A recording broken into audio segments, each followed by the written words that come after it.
I bet you have that fantasy. You are sitting in a lecture you don't care about and you're dreaming. If college wasn't holding me back, I would finally go all in. On that business idea, that YouTube channel, or whatever it is, you feel like you'd finally be free. That's exactly what I thought. But what if I told you that freedom is a trap and the academic pressure you hate is just replaced by something way more messy? It's been roughly 100 days since I dropped out, and no, this won't be any sugar coated follow your dream video. I'm giving you the inconvenient truths, the stuff I learned the hard way when the motivation was gone and reality kicked in. Here are the 5 main things I wish I knew before I left.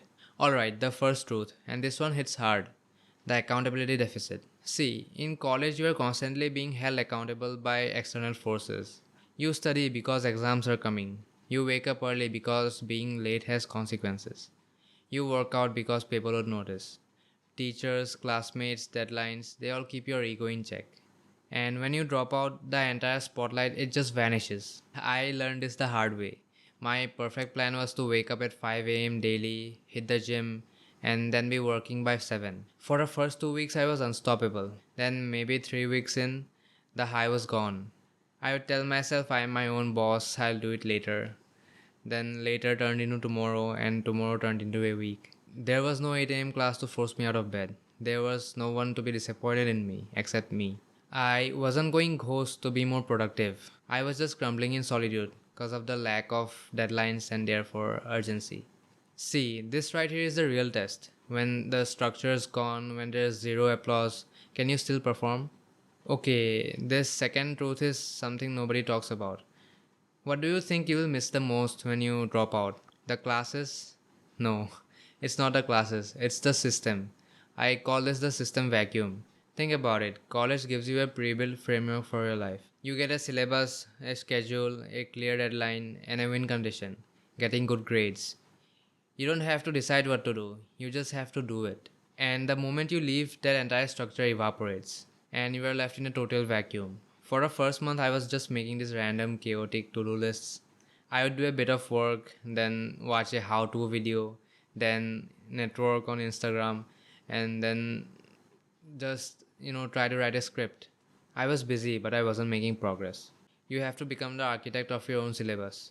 You have to decide your own majors, set your own deadlines, and grade your own exams. You are not just a mere student anymore. You have to be the student, the teacher, the dean, all at the same time.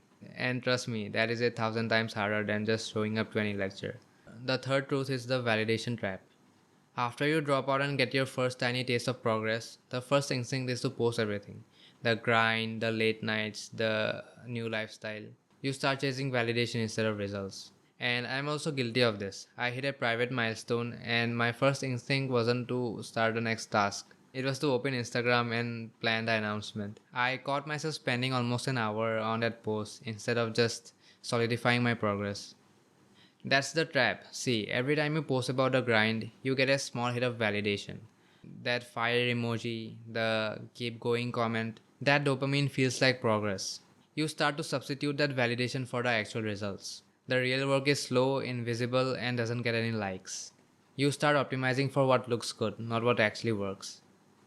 And suddenly your progress isn't for you anymore, it's for the validation. You are performing success instead of building it, and that is the fastest way to kill your momentum. The fourth truth, and this one might sting, your plan is probably trash. Look, most people drop out thinking they have got the perfect plan, the big idea, the perfect strategy, the detailed roadmap to freedom. But here's the truth, that plan seems perfect because you haven't executed it yet. It is easy to build a flawless business model in a Google Doc when you are not actually facing clients, getting rejections, and running out of money. My bulletproof plan, I was going to be a YouTuber. I would just drop out, talk to a camera, and get rich, right? I had the channel name, the video ideas, and like everything planned out. And then day one comes. I set up my camera, hit record, and I just froze. I realized I had no idea how to be charismatic on command. I sounded like a robot. I had no clue how to turn an idea into an interesting video that people might want to watch. I thought it would be easy. It wasn't.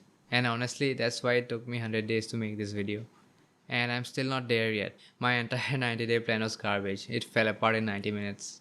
This path doesn't reward planners, it rewards executors. The real cost of dropping out is that you have no safety nets for bad ideas. You have to you have to test fast, fail fast, and kill the bad ideas before they kill your time. And the final truth, the one that can ruin everything. A common pitfall for making a huge decision like this is to over identify with it. It becomes your entire personality. To justify the massive risk you just took, your brain starts to create a narrative that your path is the only right path, which means everyone else must be wrong. You start looking for flaws in the system you just left.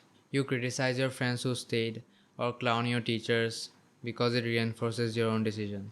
This isn't confidence, it's just confirmation bias. You are using their choices to validate your own.